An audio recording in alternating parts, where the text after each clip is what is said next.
अस्सलाम वालेकुम। इस वीडियो में मैं आपके साथ शेयर करूंगी कटिंग से लेकर तुरपाई तक गले की मुकम्मल डिटेल वीडियो को आपने कहीं से स्किप नहीं करना। अगर ये सिलाई आप सीख गए तो कोई भी गला बनाना आपके लिए मुश्किल नहीं होगा। कटिंग, सिलाई और आखिर में आता है तुरपाई।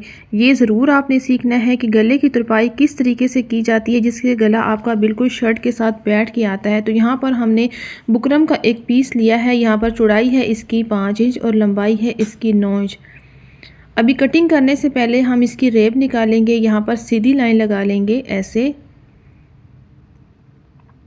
इसके बाद हम गले का फैलाव रखेंगे तो नॉर्मल साइज़ है 3.5 इंच, हमने यहाँ पर रखा है 3.5 इंच, कम ज़्यादा कर सकती हैं। अब यहाँ पर नॉर्मल साइज़ गले का होता है 7 इंच, तो हम 7 इंच पर निशान लगाएंगे ऐसे। इस निशान को सीधा करेंगे।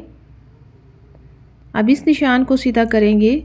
मैं बड़ा ही ज़बरदस्त तरीका आपको बताऊंगी कि वी गला कैसे कटिंग किया जाता है। यहाँ पर बॉक्स बनाने के बाद हमने वी गला कटिंग करना है।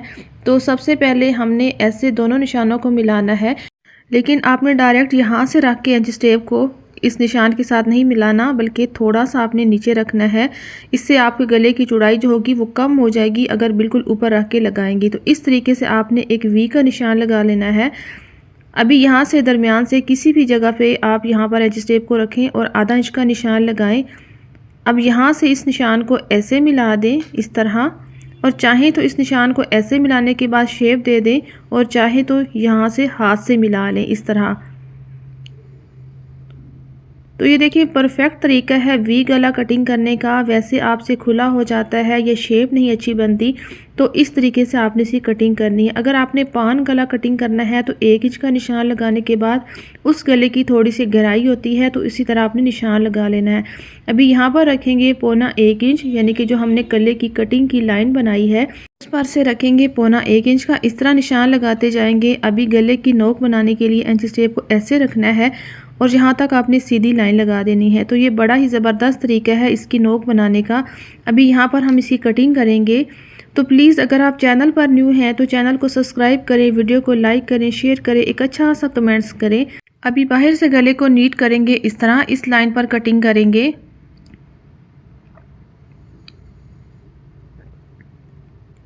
तो इस तरह हमने वी गले की कटिंग कर ली है। अभी इसको हम कपड़े पर पेस्ट करेंगे। तो ये भी तरीका आपने देखना है।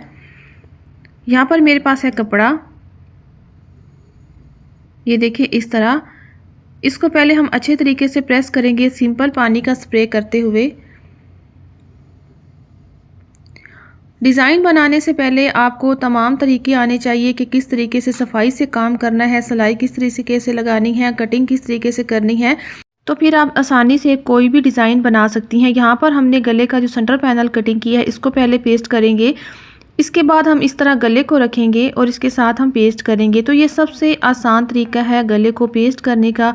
यहाँ पर देखें हमारे साइज़ में कोई फ़र्क नहीं आएगा, बार बार आपको पैमाइश नहीं करनी पड़ी, कहीं से भी छोटा बड़ा नहीं होगा। इस तरह आपने गले को पेस्ट कर लेना है। अब इस तरह रखेंगे। यहाँ पर हम स्केल से बराबर निशान लगाएंगे, इस तरह एक सीधी लाइन लगाएंगे। इसके बाद एक्स्ट्रा कपड़ा यहाँ पर कटिंग करेंगे। अभी इसका मार्जिन कट करेंगे। तो यहाँ पर आपने ख्याल रखना है, अक्सर मैं वीडियोस में देख रही होती हूँ कि लड़कियों ने यहाँ पर इतना बड़ा बड़ा मार्जिन कटिंग किया होता है, फिर उसको जब पेस्ट करनी है तो उसके ऊपर इतनी बुरी तरीके से सलवटें आई होती हैं। तो जब आप गले को पलट कर शर्ट के ऊपर सीधा करती हैं तो जो सलवटें हैं वो इस तरह से इसका निशान शर्ट पर आ जाता है। तो यहाँ पर हम इसका मार्जिन नीट करेंगे। मार्जिन नीट करने के लिए कोई सी भी आप ग्लू स्टिक ले लें, ये देखें इस तरह आपने मार्जिन पर लगानी है और ये मार्जिन इसके साथ इस तरह प्रेस कर लेना है। तो यहाँ पर देख लें इसकी कोई सलवट नहीं आई, कितना नीट इसका मार्जिन बना है। इस तरीके से आपने काम करना, ये देखें इस तरह। अभी वी गले की जो नोक होती है वो किस तरीके से बनाई जाती है ये भी देख लें। इस तरह पहले हम ग्लू स्टिक लगाएंगे, फिर इस तरह पहले एक बार फोल्ड करेंगे सीधा, ये देख लें नोक के बराबर मैंने सीधा फोल्ड किया है। फिर इसको दोबारा इस तरह हम लगाएंगे ग्लू, और फिर दूसरी बार हम इसको ऐसे पेस्ट करेंगे। और जिस तरह मैं इस तरह प्रेस कर रही हूँ ना, इसी तरह आपने प्रेस करना। ये देखें कितनी ज़बरदस्त इसकी नोक बनी है। तो यहाँ पर देख लें कितना गला हमने अच्छे तरीके से इसको नीट हमने बना लिया है। अभी हम इसकी सिलाई करेंगे।